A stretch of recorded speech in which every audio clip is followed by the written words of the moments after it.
Dan kita akan nantikan pemirsa Haris Azhar sesaat lagi akan bersiap untuk konferensi pers bersama dengan pihak kuasa hukumnya. Kita nantikan berikut ini. Saya lawyer, saya ngerti hukum, jadi saya tahu betul bahwa saham yang dimaksud itu adalah bagian dari kebijakan divestasi. Divestasi itu artinya membeli balik sejumlah sahamnya PT Freeport oleh pemerintah Republik Indonesia. Dalam kebijakan divestasi itu, yang mana itu korlitnya kan ada di kantor Menko Marves. Tapi kita bukan orang cengeng, datang-datang yang katanya dituduh saya minta saham. Nah, saya bilang saya ngerti hukum. Jadi waktu sebelum saya ngubungin si Pak Luhut jam 5 pagi itu, yang juga saya WhatsApp dia, yang WhatsAppnya beredar dituduh saya minta saham itu, saya mau menegaskan posisi saya sebagai kuasa hukum. Kuasa hukum dari satu organisasi masyarakat adat. Masyarakat adat ini melihat bahwa begini nih, ada saham 10% untuk Papua. 10% itu udah ada perdasinya, peraturan daerah provinsi. Yang mana provinsi itu 3%. Sisa 7%.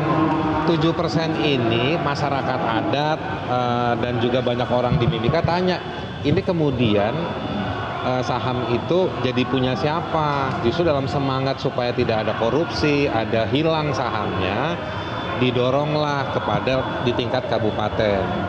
Di tingkat kabupaten kita desak supaya Pemda mengeluarkan perda di level kabupaten untuk mengatur yang 7% itu 3 atau 4 untuk Kabupaten Mimika, 3%-nya itu untuk daerah terdampak dan juga untuk masyarakat adat.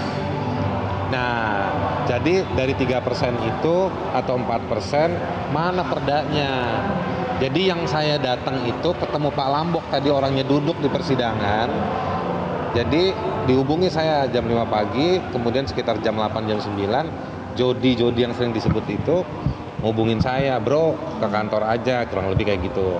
Ke kantornya saya jelaskan legal pendapat hukum saya, yang ujungnya itu mengatakan, nih yang 7% belum ada perdanya nih. Pak Lamboknya bilang, wah bener nih Pak Haris penjelasannya.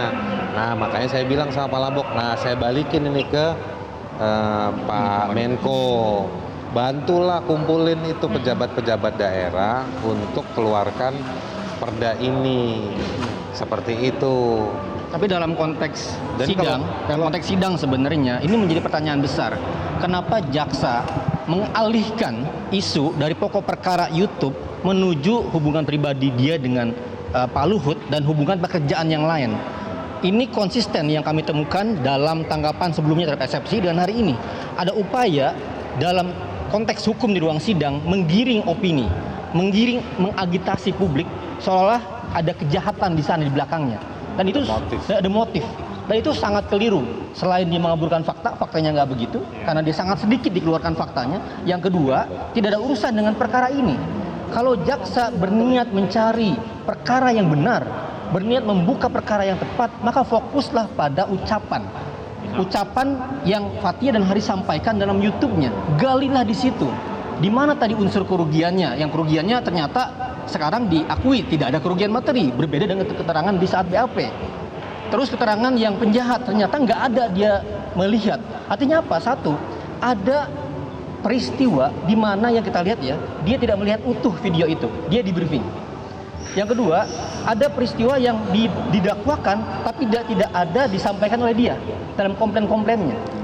Yang ketiga, ada peristiwa di mana ada banyak transaksi, komunikasi, perjanjian yang dilakukan oleh pihak-pihak yang mungkin di bawahnya.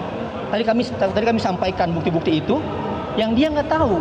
Artinya apa? Artinya selama ini dia juga disembunyikan fakta-faktanya. Fakta-fakta itu kami temukan. Fakta-fakta itu kami sampaikan dalam penelitian. Jadi ada perbedaan kemudian kenyataan antara yang seharusnya dan yang dia dapatkan informasinya. Artinya apa? Ada briefing yang disembunyikan dari Pak Luhut. Dan itu tentu mengenai nama dia, dan dalam penelitian kita angkat.